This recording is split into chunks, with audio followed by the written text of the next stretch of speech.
I'm going to be presenting today on my mind map number 4. The center is interpreting. Two initial things to remember with interpreting are that you have to have a good understanding of the source language, which could be English or ASL, as well as the target language, which could also be English or ASL.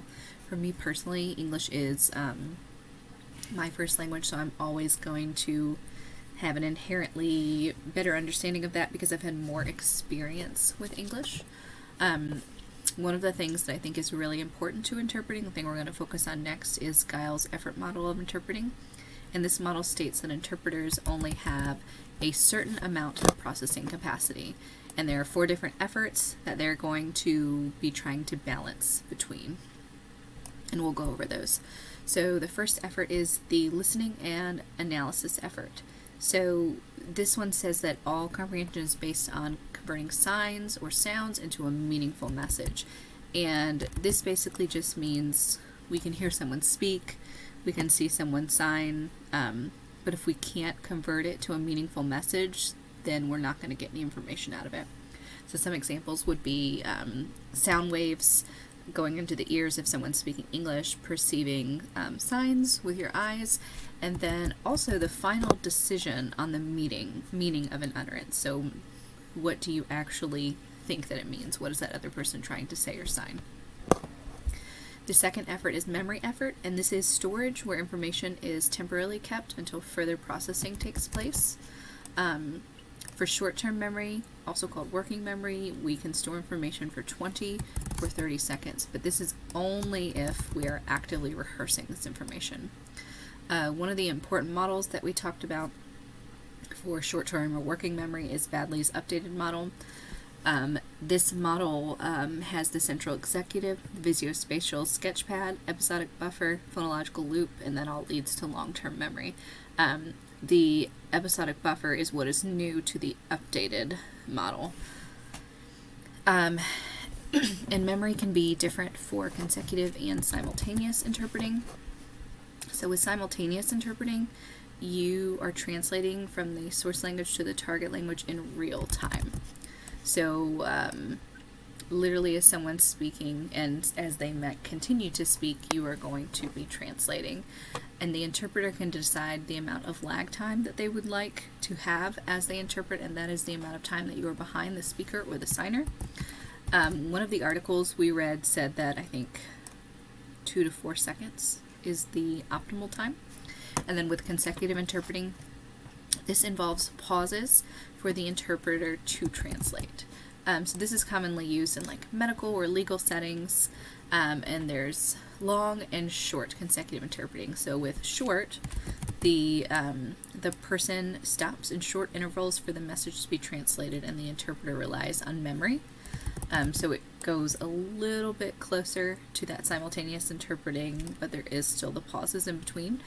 And then with the long consecutive interpreting, segments of communication are longer. The interpreter can take notes and render longer messages. Next, we're going to talk about production effort. So this is the target language delivery. In ASL, we might use lexical substitutions or work substitutions. Sometimes might be needed during interpretations, and we like to try to keep the same meaning. There might be things that don't have a direct translation, though. One of these examples is idioms. In either language, they need to be accurately translated to convey the actual meaning. One of the examples that we talked about in class was like, it's raining cats and dogs, which really means it's raining really, really hard, really, really bad. So we wouldn't want to literally translate that into it's raining cats and dogs. And depending on the situation, interpreters may go from a specific word to a more general one, or vice versa, kind of depending on what they're trying to do. And in ASL, production includes parameters. We've talked about this a teeny tiny bit in this class, but more so in my linguistics class. So the major parameters are hand shape, movement, location, and palm orientation. And the minor parameters are non-manual signs, and this would be like mouth morphemes, eye gaze, facial expressions, body shift, head tilt, things like that. The non-manual signs are more difficult for non-native signers to learn and master. They can be a little bit more nuanced. Something very small can change the big overall meaning of what someone is signing. So the last effort is coordination effort, and this allows the interpreter to manage their focus between various tasks, and they also monitor themselves ongoingly. So if mental saturation occurs, that means that what is required of the interpreter is too much, and this will have a negative impact on their performance. So with optimal interpreting conditions occur when all the skills are balanced, all the interpreter skills are balanced with all the tasks and the efforts that we talked about earlier.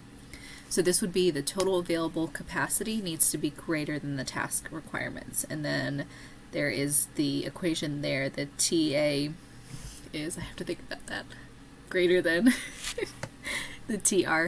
So the task requirements are going to be those efforts that we talked about. So the listening analysis, the memory, coordination, all of those things. And if we can successfully balance and have all of those where they are within our limits, then our total available capacity we'll be able to accurately translate things, we will be able to use our skills, and we will not have a negative impact on the performance of the interpretation. Thank you.